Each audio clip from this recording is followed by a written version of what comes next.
You don't have to chase the noise. We already did. We read the data. We watch the movements.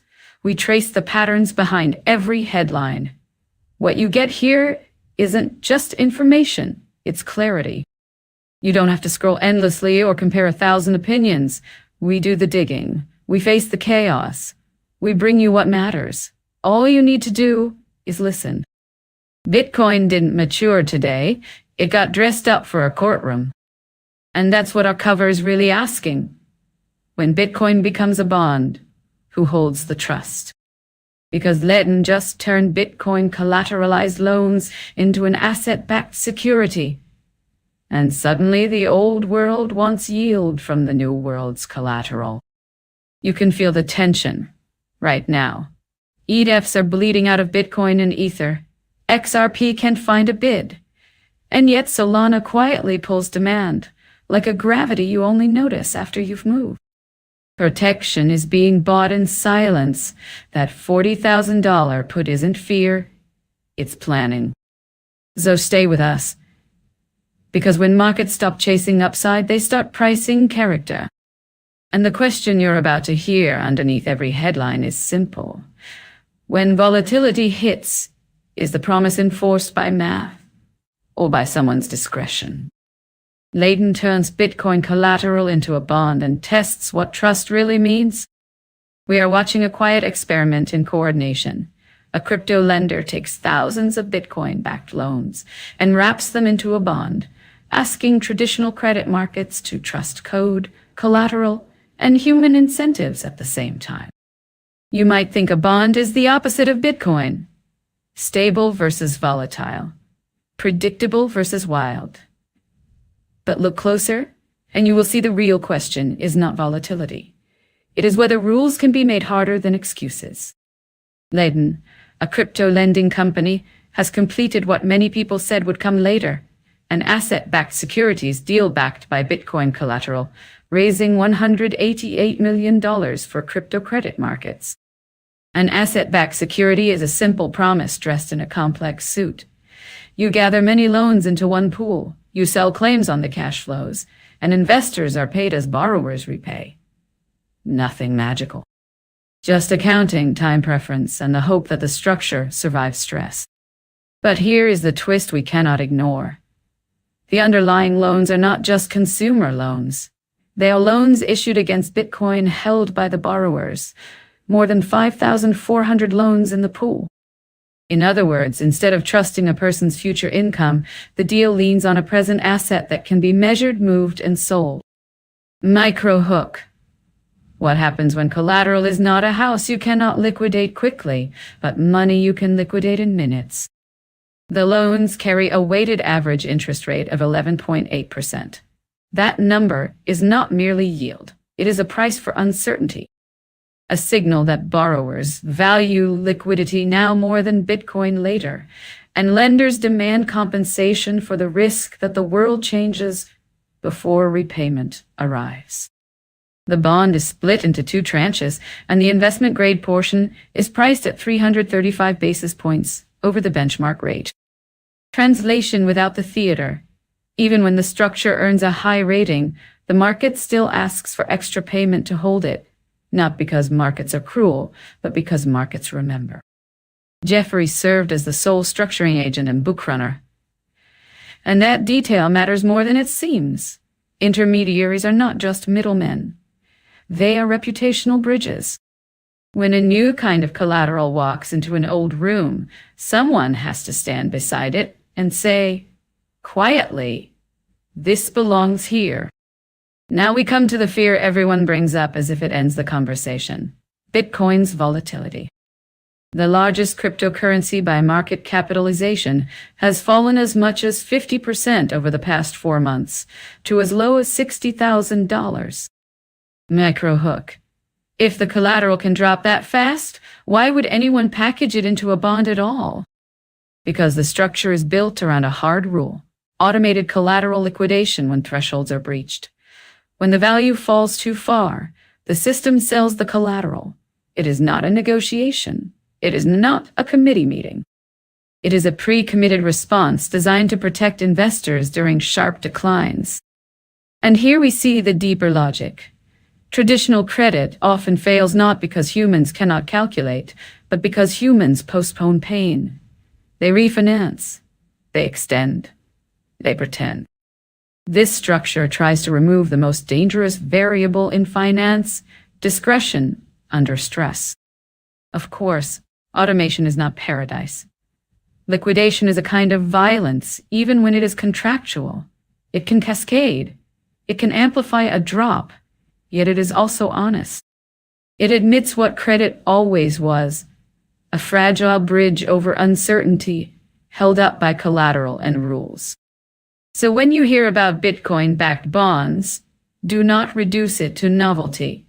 See it as a test of whether capital markets can price something that refuses to be smoothed, managed, or politically softened. And if you find yourself torn between admiration and discomfort, hold that tension. That is where understanding lies. Somewhere between volatility and structure, we are discovering what happens when money becomes collateral, and collateral becomes a machine. We are blocksonic. We do not predict the market. We read its memory. The only question left hanging in the air is simple. When the next wave hits, will the system reveal discipline or reveal denial? Bitcoin, Ether, and X are bleeding through their funds while Solana quietly absorbs demand. You can feel it in the flows before you ever see it in the price. Capital does not panic in unison. It chooses, it hesitates, it rotates. Today, the exchange-traded funds are not telling us that institutions fled crypto, but that they are rewriting their convictions in real time. You and we both know what redemptions really are. They are not headlines. They are decisions. In the United States listed spot crypto exchange-traded funds, the board is flashing red almost everywhere, and then, strangely, one corner stays green. Bitcoin spot exchange-traded funds saw daily net outflows of $133.3 million as of February 18th. The largest names carried the largest exits. BlackRock's IBIT shed $84.2 million, and Fidelity's FBTC lost $49 million. Total net assets across Bitcoin funds sit near $83.6 billion, a meaningful slice of Bitcoin's total valuation. But the message in the tape is subtle. Institutions are not rushing to buy the dip. They are trimming, measuring, reducing the weight of uncertainty. Here's the first micro hook. If the long-term story is unchanged, why does the short-term hand keep reaching for the door? Ethereum followed the same emotional geometry. United States spot Ether exchange-traded funds recorded net outflows of $41.8 million on the day, with BlackRock's ETF losing nearly $30 million. Total net assets across Ether funds stand around $11.1 billion, still small compared to Bitcoin's pool, but large enough to act as a visible barometer of institutional patience. And patience is being tested. Ether is trading below $2,000, and momentum has been hard to rebuild even while many expect interest rate cuts later this year. You can sense the contradiction. The crowd expects easier money, yet it behaves as if liquidity is still precious. That is what uncertainty does. It makes even optimistic forecasts feel expensive to hold. XRP is not immune to this mood. Its exchange-traded funds slipped into negative territory, with daily outflows of $2.2 million. Total net assets across XRP funds are just over $1 billion, a smaller footprint, but the direction matters. Price action mirrored the caution, with the token down over 4% on the day. When marginal conviction weakens, smaller boats feel the waves first. Now, notice what breaks the pattern. Solana stood out, not with fireworks, but with a quiet refusal to follow the herd. United States spot Sol. Exchange-traded funds recorded net inflows of $2.4 million, pushing cumulative inflows to nearly $880 million. Bitwise's B-Soil led with $1.5 million in fresh capital. These are not gigantic numbers beside Bitcoin's ocean, but that is exactly why they matter. In a risk-off posture, even modest inflows are a confession. Someone is still choosing exposure, but they are choosing it selectively. Second micro hook. When the tide goes out, why does one channel still fill? Elsewhere, smaller altcoin exchange-traded funds such as Link saw marginal inflows. But we should not mistake scattered green prints for broad accumulation. This is not a stampede back into risk. It is a rotation inside the same arena, a rearrangement of belief rather than an abandonment of the entire idea. And that is the real deduction. Investors are not exiting crypto as a category. They are editing their portfolio narratives under macroeconomic pressure, with the dollar firming and uncertainty lingering. Exchange-traded fund flows become a kind of live seismograph. Where conviction is sturdy, it holds. Where conviction was borrowed, it gets called back. So we end up somewhere quieter than the headlines. Not fear, not euphoria, just selection. If you sit with that for a moment, you may notice the uncomfortable beauty of it. Capital is always honest, but it speaks in movement, not in words.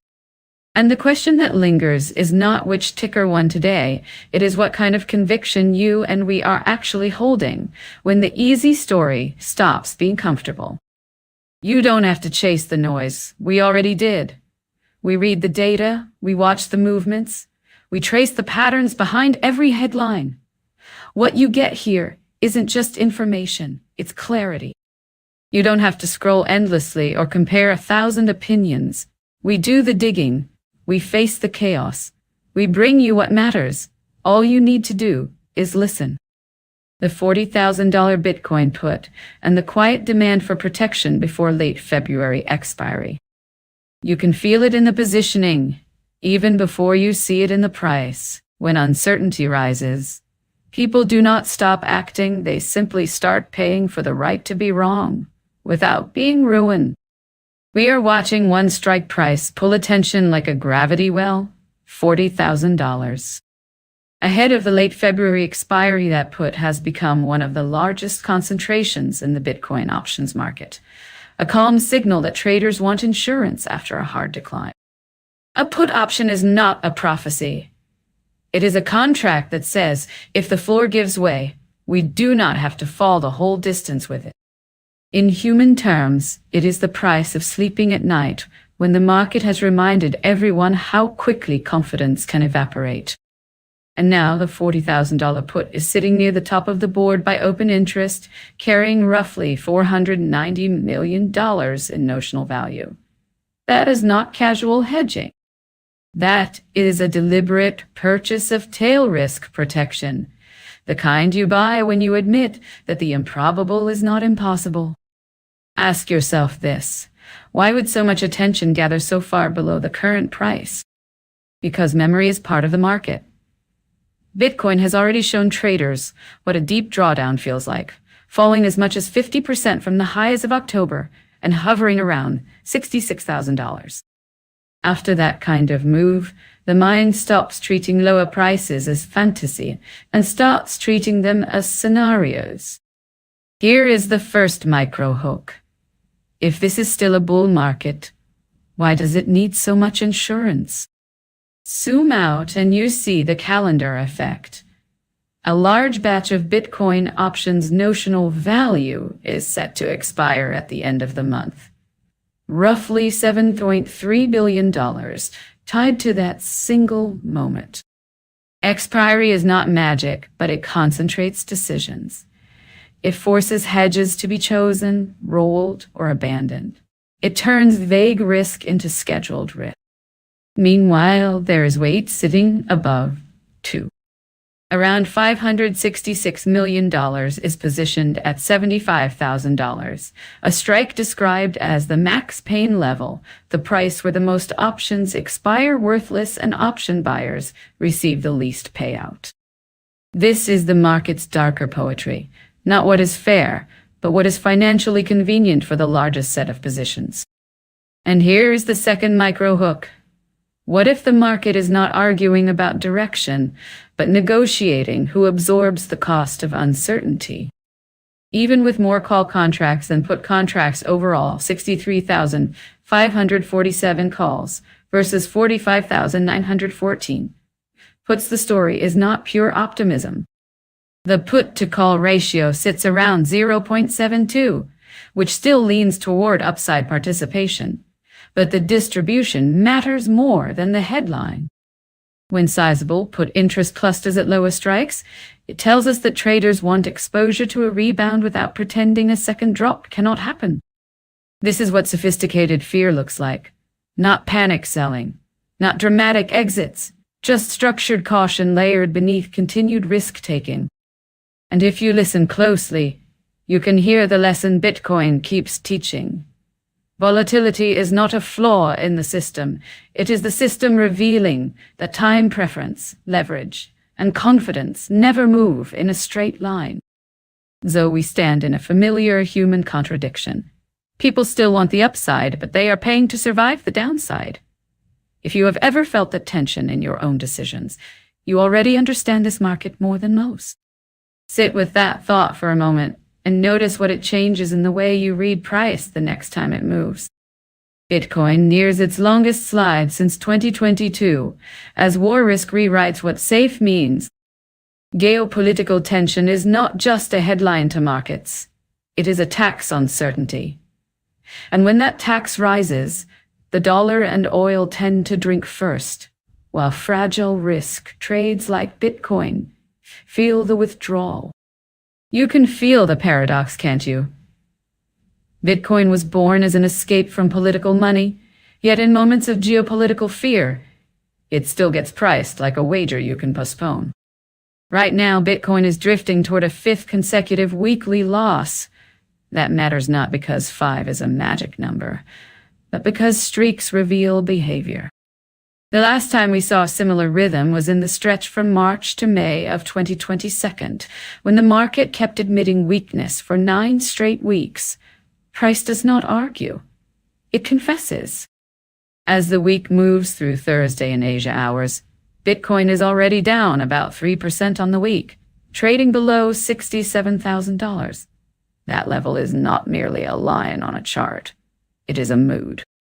And the mood's vulnerable to closing the week in red again because the pressure is not only technical. It is macro. It is human. Here is what changes the air. Uncertainty is being repriced. Reports describe the United States concentrating air power in the Middle East at a scale not seen since the 2003 Iraq invasion. Strikes on Iran are discussed as a real option, but not yet a decided one. Even prediction markets translate that fog into a number, with bettors assigning roughly a 27% chance of strikes by the end of the month. We do not need to worship that probability. We only need to see what it represents, the market buying insurance against the unknown. Ask yourself this: when people cannot forecast tomorrow's rules, what do they reach for today? They reach for liquidity. They reach for the instrument that settles debts and calms balance sheets. And that is why the dollar strengthens in these moments. The dollar index has climbed to about 97.7, the highest since February 6, 2026. At the same time, crude oil has risen to about $65, up from around $62 the day before. Energy is not just a commodity here. It is the price of disruption made visible. And when the dollar firms and oil rises, risk assets tend to feel gravity. Not because Bitcoin suddenly fails, but because portfolios rebalance toward what feels immediately spendable and away from what feels optional. In that rotation, Bitcoin becomes the asset you sell, not because you hate it, but because you need to reduce uncertainty now. Another question, quieter but sharper. What if this is not a Bitcoin story at all, but a time preference story? Zoom out and the drawdown is severe. Bitcoin has fallen more than half from its October peak near $126,500 to lows around $60,000. On a monthly basis, It has logged 5 straight declines since October, making this the second longest monthly losing streak on record, exceeded only by the 6-month slide from 2018 into 2019. This is what prolonged stress looks like. Not one dramatic collapse, but repeated small decisions to defer risk. Even against gold, the ancient mirror of fear, Bitcoin has underperformed for 7 consecutive months. That pairing is not about which asset is better. It is about what the crowd is trying to buy. Gold buys patience. Bitcoin buys a future with different rules. In anxious seasons, most people purchase the present. So we sit with the real lesson. Geopolitics does not merely move charts. It changes what people consider safe. And safety is always relative to the next bill, the next headline, the next night of sleep. If you find yourself tracing these streaks and feeling something click, hold that thought for a moment. Not the price, the pattern. Wait, she. When uncertainty rises, what do you reach for first? And what do you sell first? And what does that reveal about the world you believe you live in? And if you're here right now, don't just watch. Talk to us in the chat. Share what you see, what you feel. The algorithm can't read silence. It only reads movement. Every message, every reaction keeps this current alive. Subscribe, share, and let others join this signal. Together, we turn insight into motion. Bitcoin can lift again, but the market still cannot feed a real run. Recent trading keeps showing the same pattern. Bitcoin jumps, the room leans in, and then the move fades. We can feel why when we watch the stronger dollar, the Federal Reserve's stubborn tone, and the quiet but constant pressure of sellers meeting every recovery. You have probably noticed the strange tension in this market. Bitcoin looks free to move, yet it moves like it is being watched. That is the paradox we are living inside. The price can bounce, but the environment does not yet reward commitment. It rewards timing. It rewards timing. It rewards exits. And when a market rewards exits, rallies become brief by design. The macro picture has softened just enough to give optimism a vocabulary. Headline inflation cooling makes people rehearse an old script. If rates fall, risk assets breathe. If money gets easier, speculative corners warm first. You can see why traders reach for that narrative. It has worked before. And memory is a powerful form of leverage. But we have to be precise. A shift in expectations is not the same thing as a flood of liquidity. The Federal Reserve does not look like it wants to sprint into easing. It looks like it wants to walk. Measured steps, controlled messaging, liquidity rebuilt slowly, not released suddenly. And in that kind of world, Bitcoin can still rally, but it struggles to keep the rally because the marginal buyer is never fully confident the background will stay friendly. Here is the first micro hook. What happens when hope arrives but credit does not? Analysts watching this market describe it as wave motion, not a clean breakout. That is a useful frame because waves do not require conviction, only imbalance. Positioning gets too defensive, a squeeze forms, price lifts, and then the wave breaks as soon as it meets real supply. And supply is still there. Spot recoveries keep running into steady selling. The interesting detail is not that sellers existed, is that the market is absorbing them more smoothly than earlier in the quarter. That suggests a kind of stabilization, not strength. Think of it as a floor being tested repeatedly, not a ceiling being challenged confidently. Overnight trading gave us a clear demonstration. Bitcoin reached roughly $68,500, then rolled over during the United States afternoon and slid under $66,000. The timing matters because it aligned with a strengthening dollar and hawkish Federal Reserve minutes. The market was not just moving on itself, it was reacting to the cost of money and the direction of global demand for dollars. That intraday reversal is a confession. It tells you traders are still trained to sell the moment the macro weather turns slightly colder. A market analyst warned that it is unsettling how closely Bitcoin's short-term behavior mirrors the dollar's recent strengthening. Because once people start believing the dollar's rise is not a move but a trend, volatility tends to expand. Not as punishment, as recalibration. When the unit you measure everything in becomes more expensive, every leverage story gets rewritten. Second micro hook. If the measuring stick changes length, can the chart stay calm? Sentiment shows the same fragility. A fear gauge for crypto has printed single-digit readings on 9 of the past 14 days, levels we usually associate with prior cycle lows. That does not guarantee a bottom. It reveals psychology. Participants are not positioned for upside. They are positioned to survive.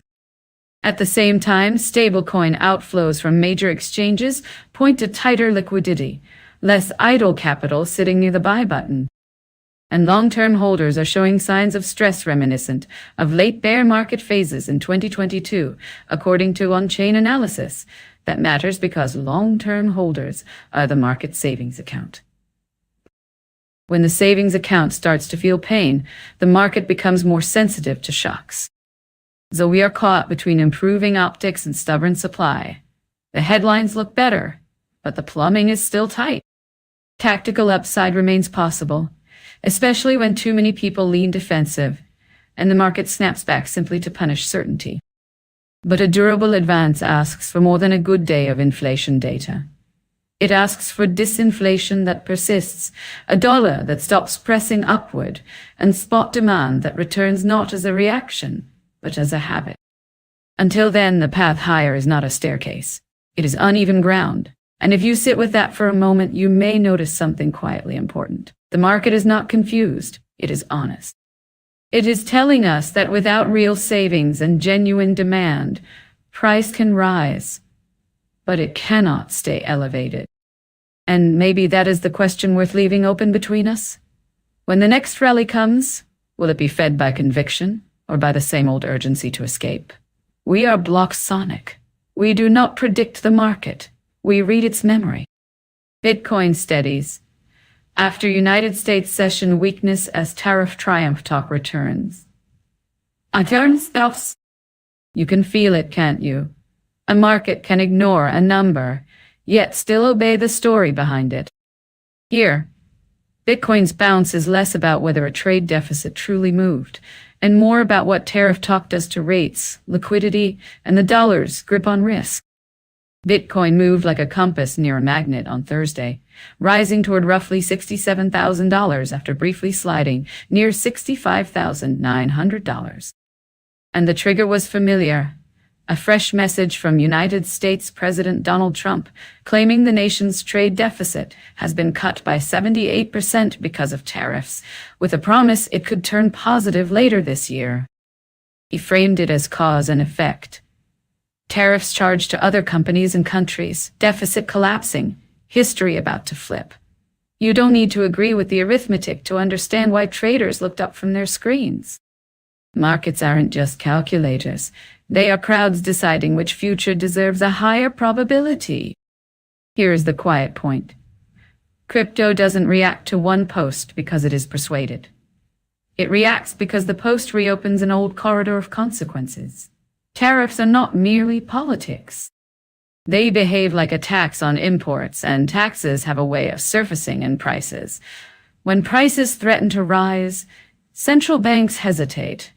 And when central banks hesitate, rate expectations harden. Ask yourself this. What does Bitcoin fear more than volatility? A world where liquidity becomes scarce on purpose. When traders begin to price interest rates as higher for longer, the dollar often firms. Not because it is morally superior money, but because the system is built to reward it when credit tightens. And when the dollar firms, risk assets tend to lose oxygen. Bitcoin, in those moments, trades less like a separate universe and more like a mirror held up to macro conditions. That is why the last 2 weeks matter. Bitcoin has been acting like a macro proxy again, responding to shifts in liquidity and the implied path of rates, rather than any crypto-specific spark. The market is telling you something uncomfortable. Even a decentralized asset must still breathe the air of the global funding environment. Now, there is also real data underneath the rhetoric, which is why the topic refuses to die. In early January, the United States trade deficit narrowed sharply to about $29.4 billion, the lowest since 2009, as analysts pointed to fewer imports, more exports, and the knock-on effects of tariff threats. But notice the subtle warning economists added. Part of that swing was tied to non-monetary gold flows, the kind of accounting current that can make a month look cleaner than the underlying tide. The numbers can improve while the structure stays the same, and markets, when they are honest, trade the structure.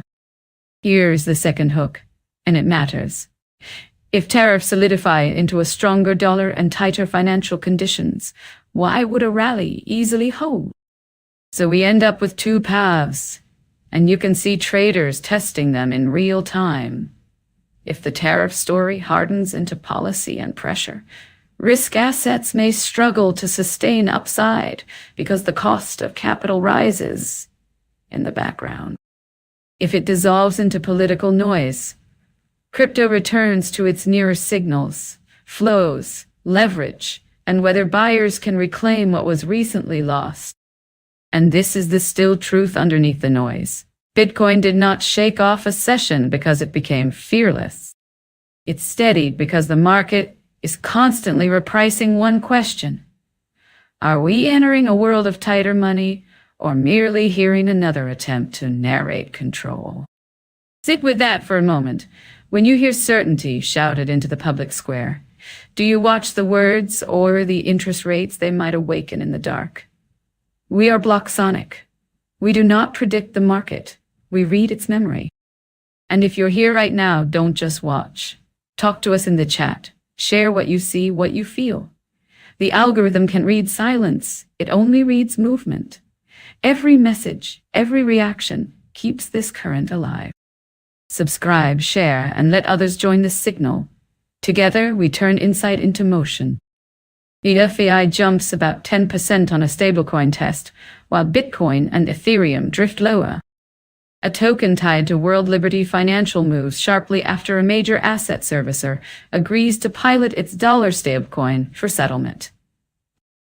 Meanwhile, Bitcoin and Ethereum sit heavy near recent lows, and you can feel the real story forming underneath. Not price, but power over the rails money travels on. Here is the paradox you can almost touch.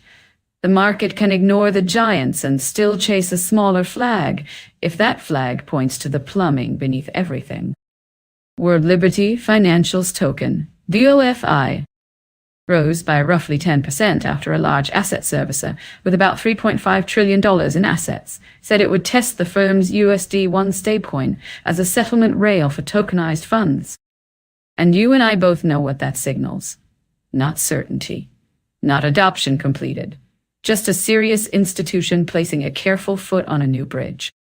During Asia morning hours, that move stood out because Bitcoin and Ethereum were both down about 0.5%. Same market, same day, different gravity. The majors were trading like tired consensus.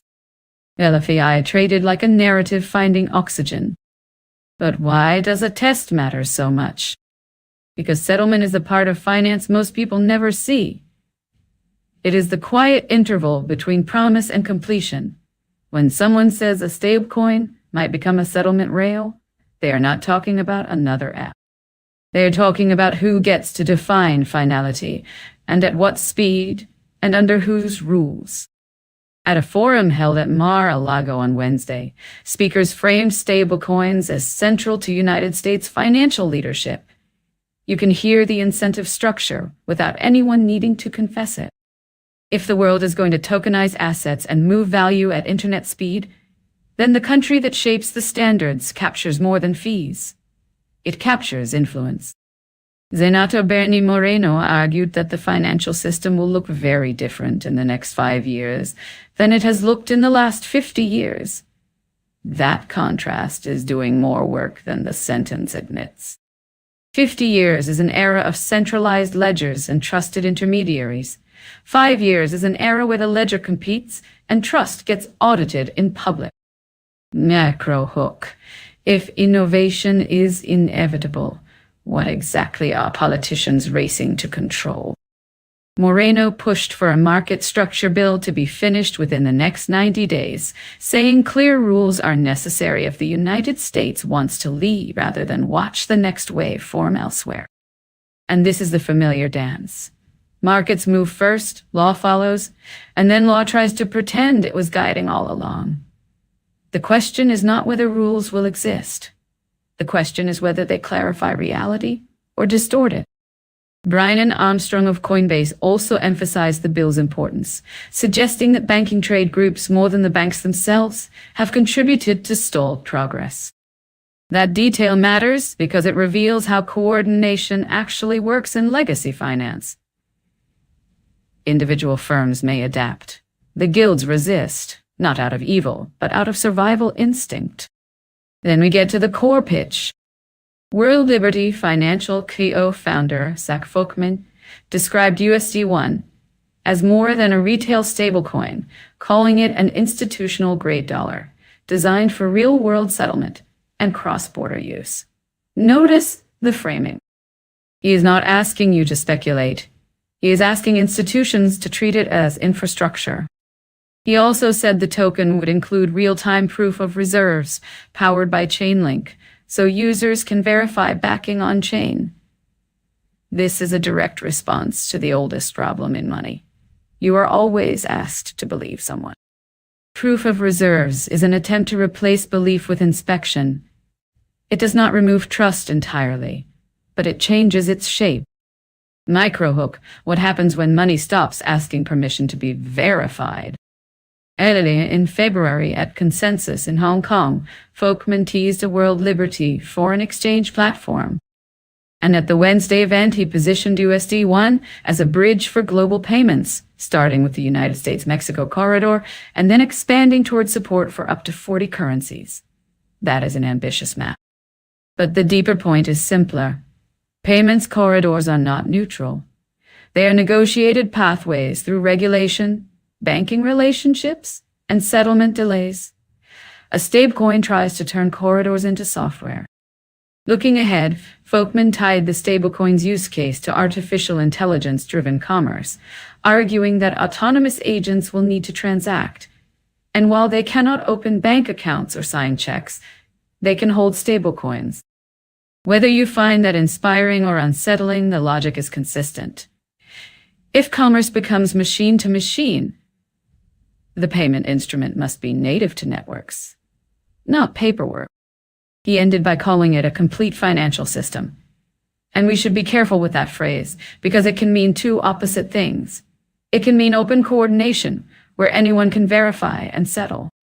Or it can mean a new walled garden with a new gatekeeper. The words sound the same. The incentives decide which one becomes real. So when VeFi jumps while Bitcoin and Ethereum drift, we do not treat it as a scoreboard. We treat it as a clue. Markets are not just pricing assets. They are pricing stories about settlement, sovereignty, and who gets to write the rules of exchange. If you feel a tension here, keep it. That tension is where understanding lives. Because the question is not whether stablecoins will exist. The question is whether the next set of rails will serve the individual first, or the institutions that learned long ago how to rename control as stability. And if you have your own read on which way this turns, you already know the kind of conversation worth leaving open.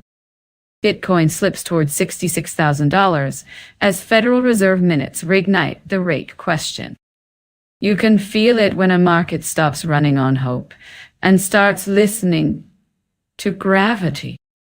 Bitcoin drifting under the $66,000 line is not just a price move. It is a referendum on how much certainty traders really had when the week began. We watched Bitcoin spend the early part of the day pretending nothing had changed. Sideways motion always looks calm until it suddenly becomes a decision. Then, the United States afternoon arrived, and the market rolled over, pressing down toward session lows beneath $66,000 and leaning on the lower edge of its recent range. Not long before that, Bitcoin had been trading near $68,500 overnight. By the time the slide matured, it was down about 2.5% over the past 24 hours, changing hands around $66,200. The number matters less than the message. Bids were there, but conviction was thin. And you saw the second mirror appear. Crypto-linked equities began the day with a steadier posture, then gave it back as Bitcoin weakened. Coinbase moved from a morning gain of about 3% to an afternoon decline of about 2%. Strategy, the large corporate holder of Bitcoin, slipped roughly 3% as the underlying asset sagged. When the anchor moves, the boats do not argue. Here is the first micro hook. If everyone claims they are long-term, why do they all flinch at the same hour? At the same time, United States stocks started strong and then lost momentum into the close. This is how risk appetite behaves when it realizes it was borrowing confidence from the calendar. The turning point was not a headline designed to scare you. It was a set of minutes that reminded markets the central bank still has optionality. The January meeting minutes from the Federal Open Market Committee carried a tone that felt more hawkish than many wanted. Yes, most agreed with pausing rate cuts. But several also raised the idea of two-sided guidance, meaning the bank might even hike rates if inflation stays stubborn. That single possibility changes the mental math. Not because it guarantees action, but because it reintroduces uncertainty into what people had started treating as a one-way path. Second microhook, what happens to leveraged optimism when the cost of money stops being predictable? The dollar heard that uncertainty and did what it tends to do in these moments. It strengthened. The dollar index, a measure against a basket of major foreign currencies, climbed to its strongest level in nearly 2 weeks. A firmer dollar often leans on risk assets, not by moral judgment, but by arithmetic. When cash yields more and feels safer, speculation has to justify itself again. Though Bitcoin's fade fit the pattern, not because Bitcoin is weak in essence, but because much of the marginal demand in markets is not philosophical. It is conditional. It arrives when liquidity feels easy and retreats when policy language turns sharp.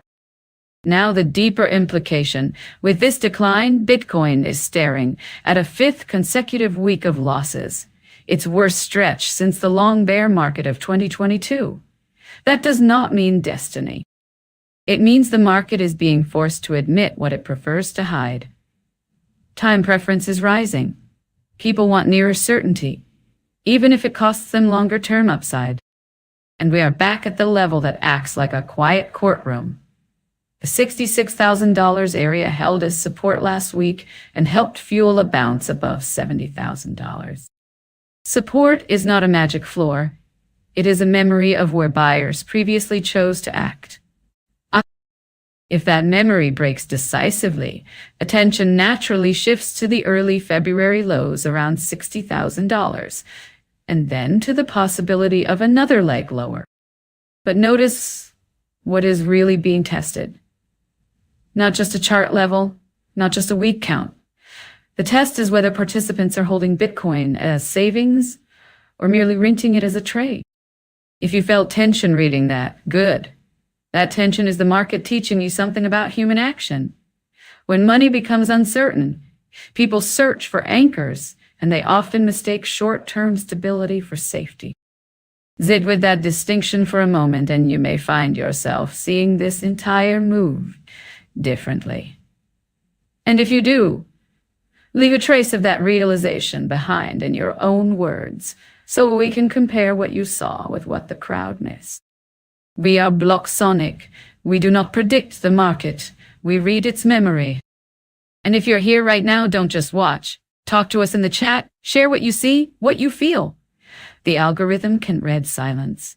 It only reads movement. Every message, every reaction keeps this current alive. Subscribe, share, and let others join this signal. Together, we turn insight into motion. Riot's real business was never mining. It was power waiting for a buyer. You can feel the tension here, can't you? A company builds its identity around Bitcoin, yet the market rewards it when someone suggests becoming something else. Not because Bitcoin failed, but because energy has become the scarce language everyone suddenly needs to speak. We watch Riot platforms rise nearly 9% in a day, not on a new machine, not on a new hash rate, but on a letter. Starboard Value, limited partnership, steps in and points to a simple fact. Riot is sitting on power, and power is the bottleneck of the new computation economy. The proposal is clear. Move faster from pure Bitcoin mining toward hosting artificial intelligence and high-performance computing workloads, where margins can look cleaner and contracts can look calmer. But notice what is really being argued. Starboard is not praising a brand. It is pricing an asset. Riot's 1.7 gigawatts of fully available power capacity becomes the center of gravity, and two Texas sites, Corsicana and Rockdale, are framed as prime ground for data center development.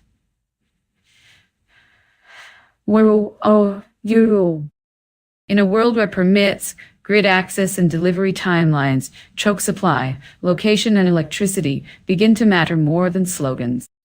Here's the first quiet paradox.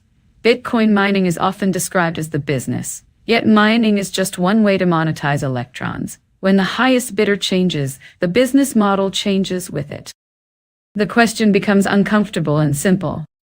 If we can sell the same power twice, once as Bitcoin and once as compute, which buyer tells us the truth about scarcity? Starboard pushes the arithmetic further. If Riot can monetize its power similarly to recent deals in the space, the letter suggests it could generate more than $1.6 billion in annual earnings before interest, taxes, depreciation, and amortization. That number is not a prophecy. It is a signal to management. The market may be valuing Riot as a miner when it could be valued as infrastructure. And infrastructure is a different kind of story. Miners live inside volatility. Infrastructure providers sell steadiness. One sells exposure to Bitcoin's price. The other sells long-term capacity to institutions that fear downtime more than they fear cost. Then comes the proof point Starboard chooses to highlight. A deal with Advanced Micro Devices, projected to yield $311 million over 10 years. Not because one contract changes a company overnight, but because it changes the narrative of what the company can be. A miner that signs compute-style agreements starts to look less like a speculator and more like a landlord of constrained resources. Now look at Riot's place in the broader field. With a market capitalization around $4.25 billion, it stands as the fifth largest Bitcoin mining company in the United States.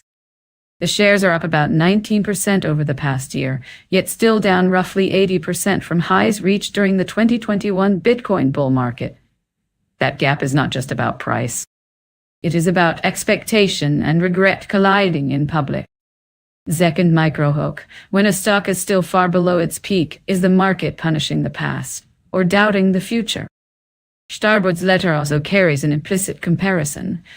Other miners like Iron, Cipher Mining, and Hut 8 moved earlier toward artificial intelligence adjacent strategies, and Riot has lagged them in that recognition trait.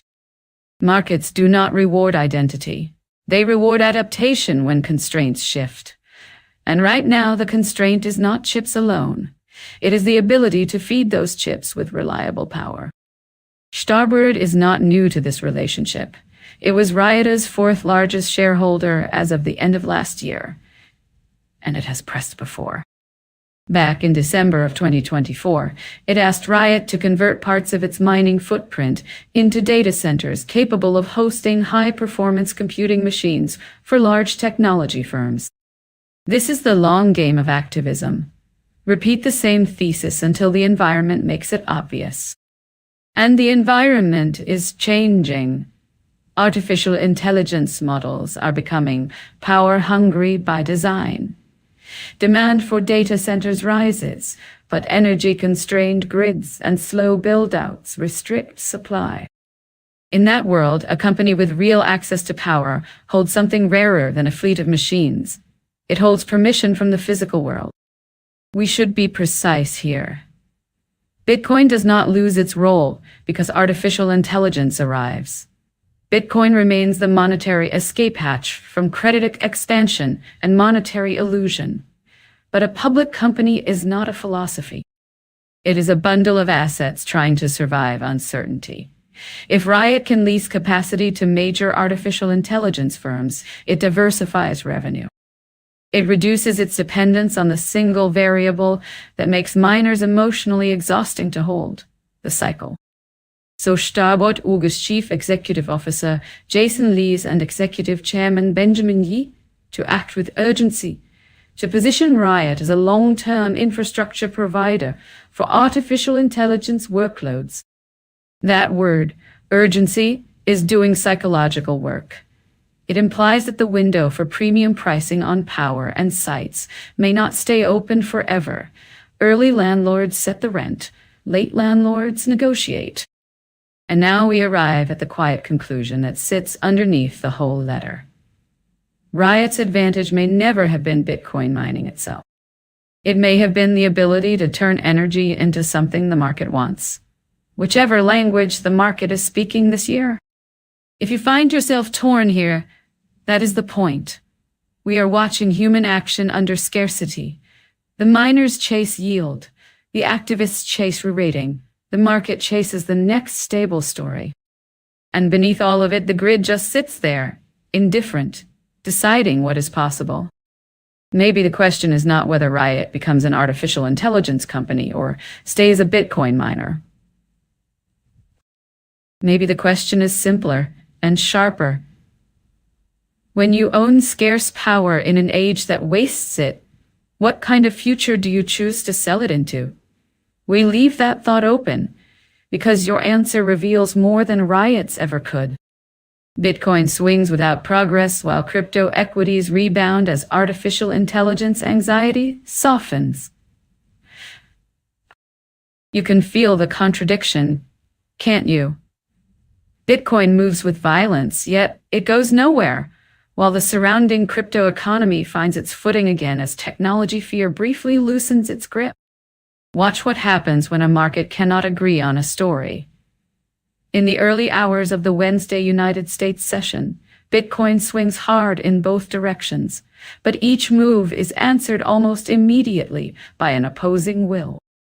It pushes upward, loses conviction, then falls. It drops below $67,000 as United States trading begins, and buyers appear as if on cue, lifting it back towards $68,300. Then the lift evaporates, and price returns to the same familiar ground near $67,000. Motion without a rival. Ethereum mirrors the same psychology. It slips back under $2,000 and sits lower by roughly 1% over the last 24 hours. Not a collapse, not a breakout. Just a reminder that uncertainty does not need to be dramatic to be real. Now we ask the question that matters. Why does crypto feel noisy while the rest of the board starts to steady? Part of the answer lives outside crypto entirely. Traditional risk assets find a calmer tone as the market's fear of artificial intelligence disruption in the software world cools, at least for a moment. A broad software proxy rises by about 1.9% in morning trading. And you can almost see the exhale. Relief is not optimism, but it can still move prices. The larger indexes follow that mood. The Nasdaq is up about 1.3%. and the Standard & Poor's 500 rises about 0.85%. This is what coordination looks like when the crowd believes the worst case is less urgent than it was yesterday. But calm never arrives alone. It shares the room with a second force. Here is the midstream hook. What happens when investors feel safer in technology, but less safe in the world? Geopolitical tension returns to the foreground, with traders bracing for possible escalation between the United States and Iran.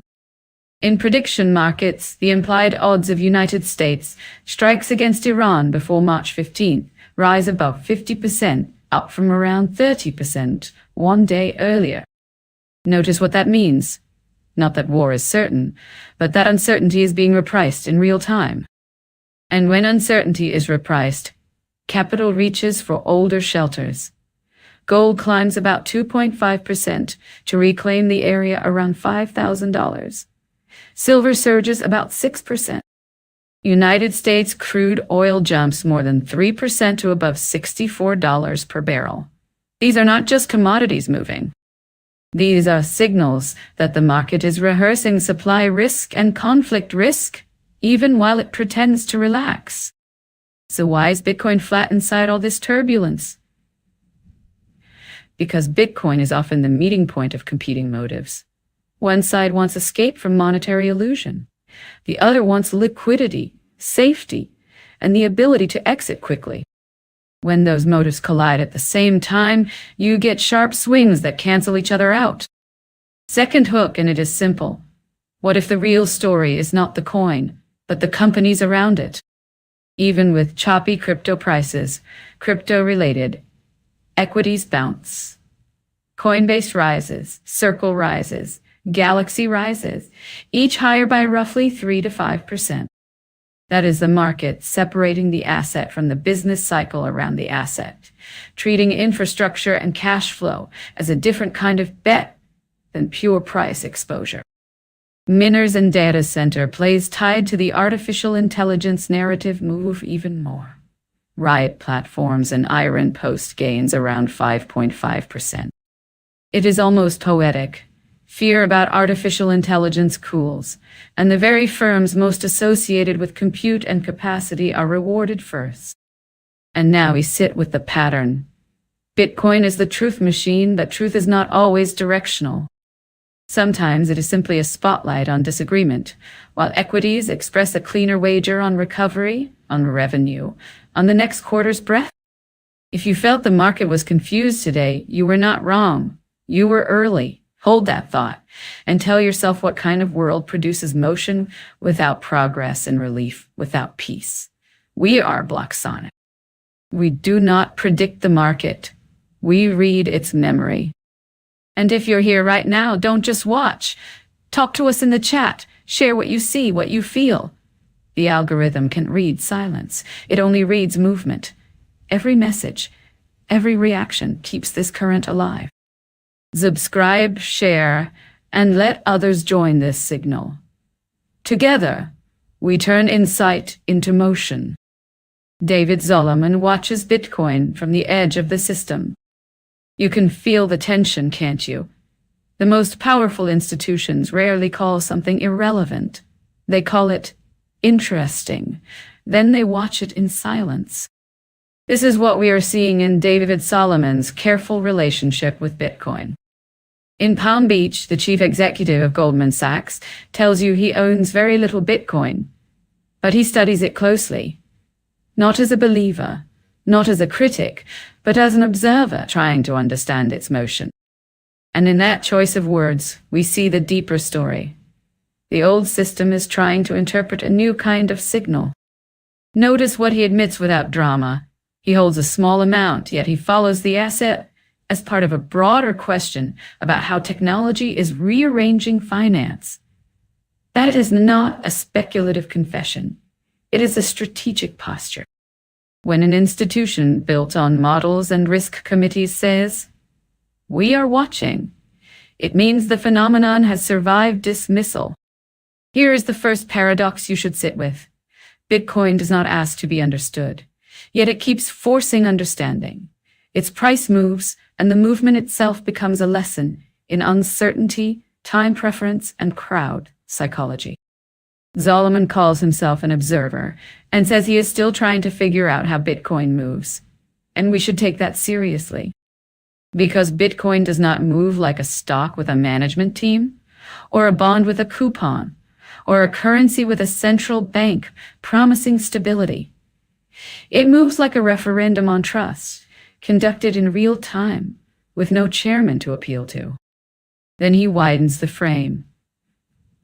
Goldman Sachs, he says, has been cautious with digital assets, but leadership views crypto as part of a longer shift in financial infrastructure. You hear that word, infrastructure, and you should think about plumbing, not headlines. The public argues about coins. Institutions argue about rails. Macro hook. What happens when the rails start to matter more than the trains? He rejects the idea that banks and crypto firms are trapped in a zero-sum war. He describes it as one system, our system, and he expects disagreements along the way. This is a revealing instinct. Large institutions prefer to absorb competitors by redefining the battlefield. If something cannot be banned, it is often reframed as a feature of the existing order. But Bitcoin is strange here. It is not merely a product. It is a monetary alternative. And alternatives do not negotiate their purpose. They simply exist, and that existence changes the bargaining power of everyone else. Solomon points to large technology platforms shaping markets, and he emphasizes tokenization as central. This is the language of efficiency and modernization. Take an asset, represent it digitally, make it move faster, make it settle cleaner. It sounds inevitable because technically it often is. Microhook. But ask yourself quietly, is faster settlement the revolution? Or is it just a smoother version of the same permission? He contrasts Goldman's limited involvement with peers who have moved deeper into the space. Then he names the constraint, regulation. He jokes that until very recently, the regulatory structure was extremely prohibitive, and he implies that if regulators offer more latitude, Goldman may reconsider. And now we reach the core economic truth. Regulation is not just a set of rules. It is a map of allowed behavior. When the map changes, institutions do not discover new convictions. They discover new incentives. He criticizes overregulation for extracting capital from the system, saying this has happened over the last 5 years. That is a praxeological statement, whether he intended it or not. Burden action, and action reroutes. Increase the cost of risk, and risk goes elsewhere. The market does not protest. It simply reallocates. He closes on the need to do it thoughtfully and to get it right. And he references deeper research into crypto-adjacent technologies, like tokenization and prediction markets. That is the institutional mind at work. Explore the edges, model the outcomes, and wait for the legal perimeter to redraw itself. So what are we really hearing? We are hearing a man inside the cathedral of legacy finance admit that something outside the cathedral keeps pulling attention. He holds very little Bitcoin, yet he cannot ignore it, because Bitcoin is not competing for approval. It is competing by removing the need for it. If you felt a quiet shift in this story, hold on to it. Not the joke about regulation, not the corporate caution. The shift is that observation itself has become a form of participation. And maybe that is the question you sit with tonight. When the guardians of the old system start watching the new money this closely, what exactly are they afraid of learning about the one they already control? Bitcoin dips under $67,000 as software shares keep unraveling. The price of Bitcoin is not drifting in isolation right now. We can watch a single mirror for the market's mood, the technology software exchange traded fund. And as it sinks again, it quietly tells us what kind of risk the crowd is willing to hold. You feel the tension, don't you?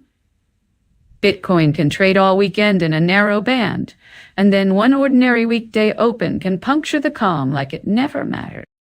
As the shortened United States week began, Bitcoin slid under $67,000, breaking beneath the tight weekend corridor that held between $68,000 and $70,000.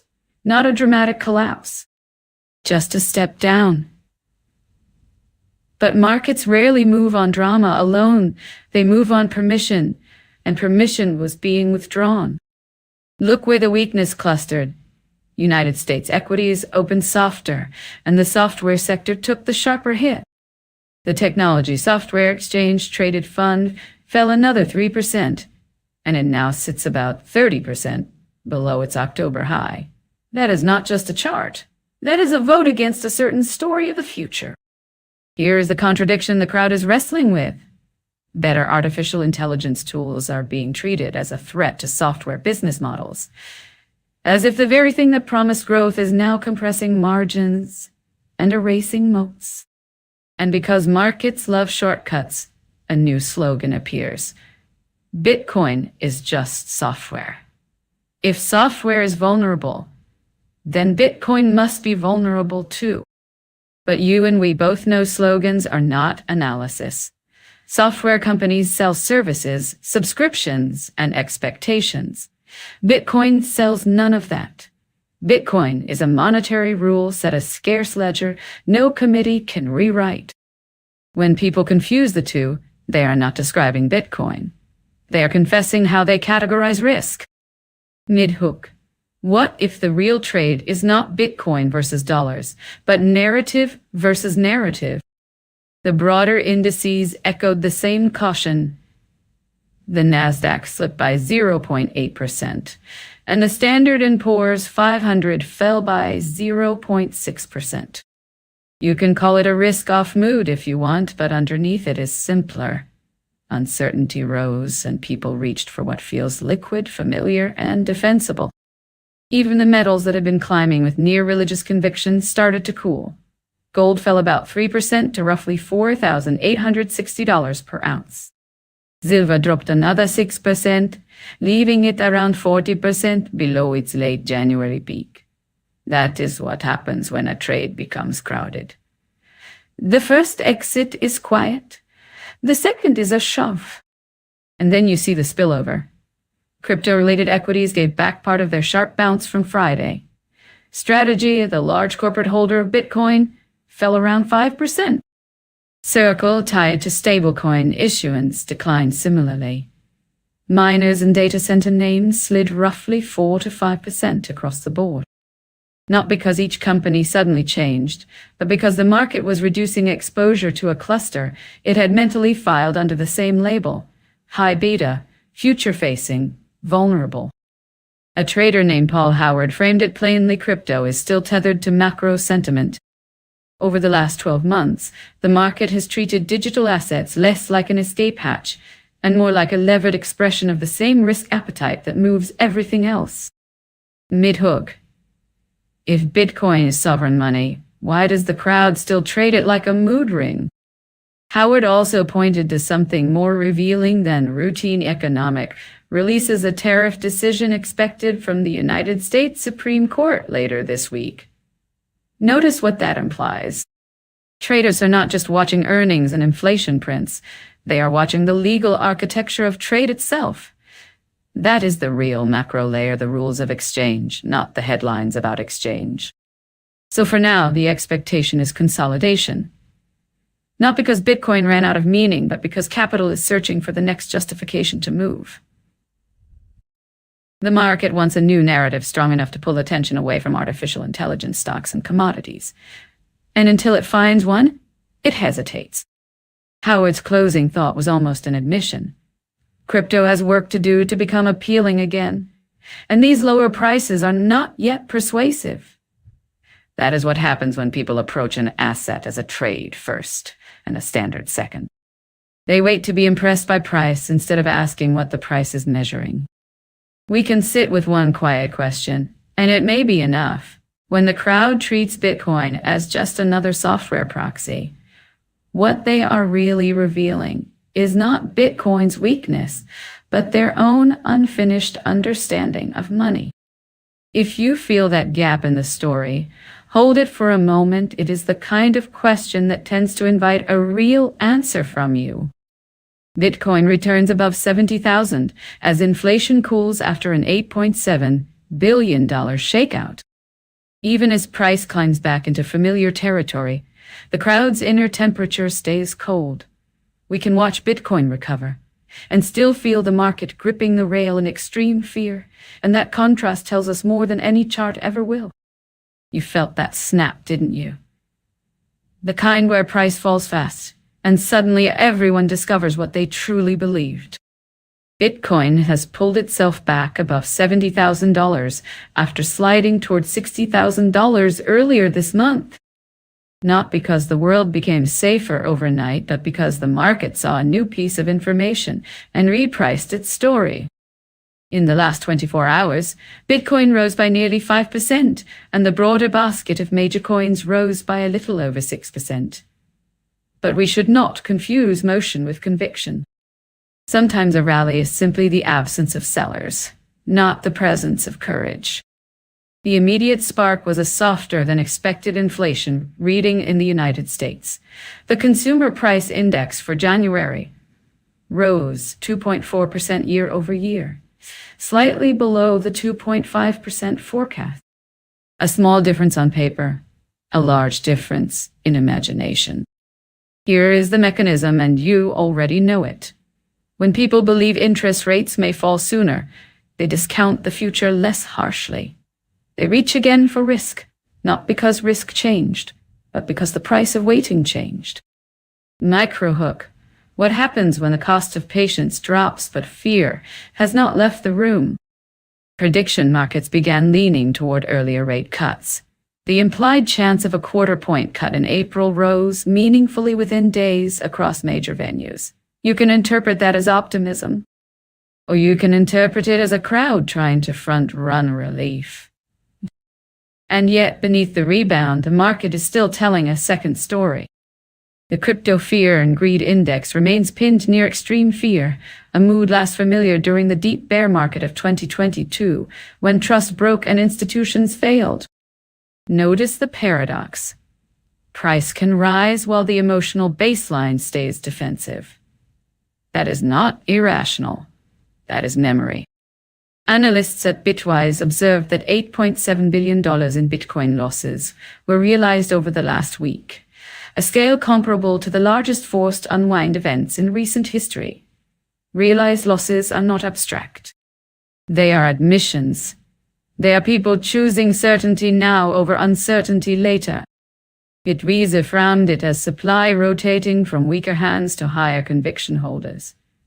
A process that often accompanies stabilization but takes time. And time is the one input the leveraged mind never wants to pay. Microhook. If the weak hands are gone, why does the room still feel like it could panic? Look at the corporate treasuries and large holders, sitting on heavy unrealized losses that had reached record levels before the bounce reduced the damage. This is another quiet pressure point. When balance sheets hurt, narratives harden. People do not merely trade price, they trade excuses, mandates, and survival. Thin weekend liquidity and seller exhaustion can lift price more easily than most want to admit.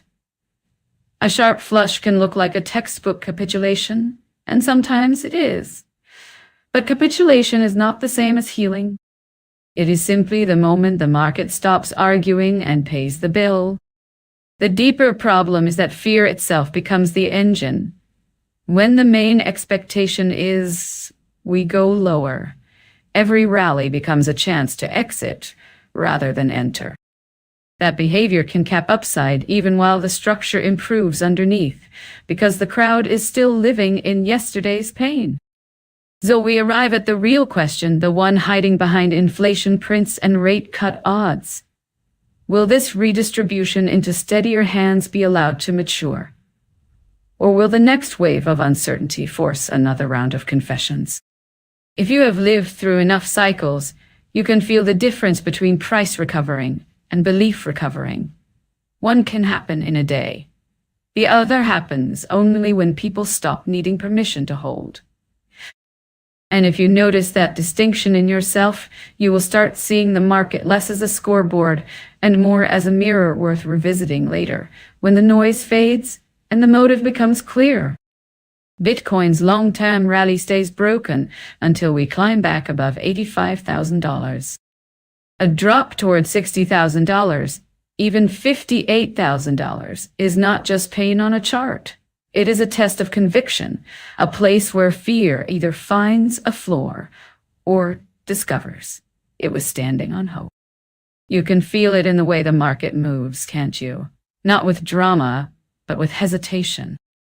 When price cannot reclaim a level everyone remembers, the chart is not merely down, it is uncertain, and uncertainty is where weak stories go to die. We are watching Bitcoin drift inside a narrow corridor between $60,000 and $70,000. That range is not a home. It is a waiting room. And the reason it feels heavy is simple. We are still far below the peak that was printed in October, and the market has already spent weeks proving it cannot effortlessly climb back to where confidence used to live. Jean-David Piquignot Deribit puts a clean line under the psychology. Until Bitcoin reclaims $85,000, the long-term rally is broken. Not because $85,000 is magical, but because it is the price where the market last admitted, collectively, that demand was stronger than the supply leaning on it. Here's the paradox you need to hold steady in your mind.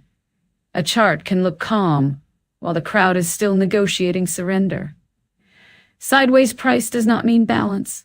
Sometimes it means exhaustion. So why does $85,000 so much in this framing? Because rising above it would signal that buyers have absorbed the overhang, the inventory that previously overwhelmed bids and cracked the longer arc.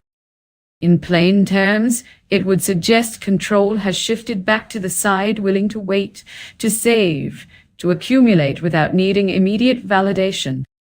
But we are not there. With Bitcoin recently near $66,600, the distance to that line is the point.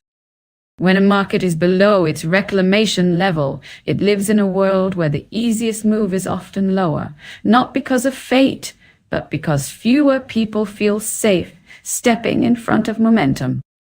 Ask yourself this quietly. When price approaches a round number, are we seeing analysis or are we seeing ritual? That brings us to $60,000. Piquignot describes it as the next major support, a psychological shelf where large buy walls have historically appeared. Notice what that really means. It is not a guarantee of strength. It is a memory of past strength, and markets are made of people who confuse memory with law. And if $60,000 fails to hold on a closing basis, the next place traders will look is the 200-week moving average. This is where the language gets reverent because many treat it like a final checkpoint in corrections, the zone where bargain hunters start to believe they are no longer catching a falling knife, but picking up what others dropped in panic. Micro hook. Why would a single average matter across years, if not because humans repeat their fears with new headlines? Since 2015, several bear market lows have clustered near that 200-week measure, which is why it stays on screens like a lighthouse in fog. Right now, that area sits around $58,000, putting the $58,000 to $60,000 band in the role of ultimate support in this particular narrative. But you and we both know the deeper truth. Support is not a line. It is a promise made by strangers with limited information, each acting under uncertainty, each deciding whether to trade present comfort for future possibility. So we wait with the market, not for prophecy, but for confession. Will buyers prove themselves above $85,000? Or will the crowd demand a cheaper price to believe again? If you find yourself returning to that question later, it is because something in you recognizes it was never about the number. It was about who we become when patience is no longer optional. Tom Lee's quiet challenge: stop hunting the exact bottom and start seeing the dip. You and we both know the temptation to wait for the perfect low, the clean moment where risk feels gone. Thomas Lee steps into that craving and flips it around, arguing that a so-called mini winter is not a verdict, but a menu. If we follow his logic, the real question becomes whether volatility is warning us away or offering us a price for patience. You notice what happens in every drawdown, don't you? The crowd stops thinking in probabilities and starts begging for certainty. They do not want an entry. They want permission. In Hong Kong, on a stage built for conviction, Thomas Lee tells you to stop trying to catch the exact bottom. Not because bottoms do not exist, but because the human mind turns them into a superstition. The more you insist on the perfect tick, the more you train yourself to hesitate when opportunity is cheapest. He frames it simply. Instead of selling into fear, look for entries. And behind that simple sentence is a deeper claim about human action. In markets, you are never choosing between buying and selling. You are choosing between two stories about the future and paying the price of being wrong. Bitcoin, he reminds us, has taken a brutal fall from its prior highs, a drawdown so deep it forces honesty. This is where many traders begin to speak about the market as if it is a creature with moods. But the market is not moody. It is a ledger of stress decisions. Here's the first tension worth holding. When price drops, people say the asset is broken. Yet nothing about a drawdown breaks the protocol. What breaks is the leverage, the impatience, the borrowed confidence that only looked like strength in an uptrend. And then we see the numbers move like weather. Bitcoin sliding under $67,000. A rebound that had lifted it above $72,000 after touching $60,000, only to fade it again. Ethereum drifting toward $1,950. These are not just quotations. These are the footprints of repositioning, of portfolios being forced to sell what they can, not what they want. Micro hook. What if the weakness in crypto is not primarily about crypto at all? Lee points to metals, to gold's violent swings, to market capitalization shifting by trillions of dollars in a single day. That kind of motion does not stay contained. It sends tremors through every balance sheet that used stability as collateral. Margin calls do not care about your thesis. They care about your liquidity right now. So we get a chain reaction. Volatility in one corner becomes forced selling in another. Risk assets feel the weight not because their long-term case vanished, but because someone, somewhere, ran out of time. Then Lee makes a comparative bet, and it is really a bet on psychology. After a year where Bitcoin lagged gold, he suggests gold may have already done its dramatic work for this year, and that Bitcoin could reclaim leadership through 2026. You can hear the underlying logic. When one asset becomes the consensus refuge, it eventually becomes crowded. And when it becomes crowded, it becomes fragile. Not because it is worthless, but because too many people bought it for the same reason, at the same time, with the same expectation of safety. Microhook. What happens when the safe trade becomes the most leveraged trade in the room? On Ethereum, he reaches back into memory. Repeated drawdowns of roughly half, again and again since 2018, followed by sharp rebounds. This is not a promise. It is a pattern of how speculative conviction behaves when it is punished, cleansed, and then rebuilt by new buyers with lower cost bases and stronger hands. He even borrows a technician's language, suggesting Ethereum might need to dip under $1,800 to form what they call a perfected bottom. Notice what is happening here. The mind wants a ritual, a line in the sand, a final flush that makes the next advance feel earned. But markets do not owe us poetry. They only reveal incentives. And this is where we have to be adult about it. Lee's confidence has not always matched the path price actually took. He once projected Bitcoin reaching $200,000 by the end of a year, and reality chose a different peak. then a retreat. He later suggested a new all-time high in January of 2026, and instead Bitcoin sank toward $78,500 by the end of that month. Though we do not treat forecasts as scripture, we treat them as signals of sentiment, as windows into how smart people can still be trapped by the same human hunger for narrative closure. What remains valuable in his message is not the exact target. It is the posture. Stop worshiping the bottom. Start respecting the process. Forced selling, volatility spillover, crowded hedges, and the slow return of buyers who are not borrowing time. If you sit with this long enough, you will feel the quiet inversion. The dip is not an event you time. It is a discount offered by uncertainty, and uncertainty is the one thing no central planner can eliminate. And if you find yourself disagreeing or nodding, hold on to that reaction. It tells you more about your time preference than it does about Thomas Lee. We are blocksonic. We do not predict the market. We read its memory. What does your own memory do when the screen turns red? Thank you for staying with us. Through the noise, the charts, the truth. You are part of this signal now. We'll be back soon with more stories, more logic, more discovery. Until then, keep your eyes on Bitcoin and your ears tuned to the sound of freedom that never stops playing. This is Blocksonic.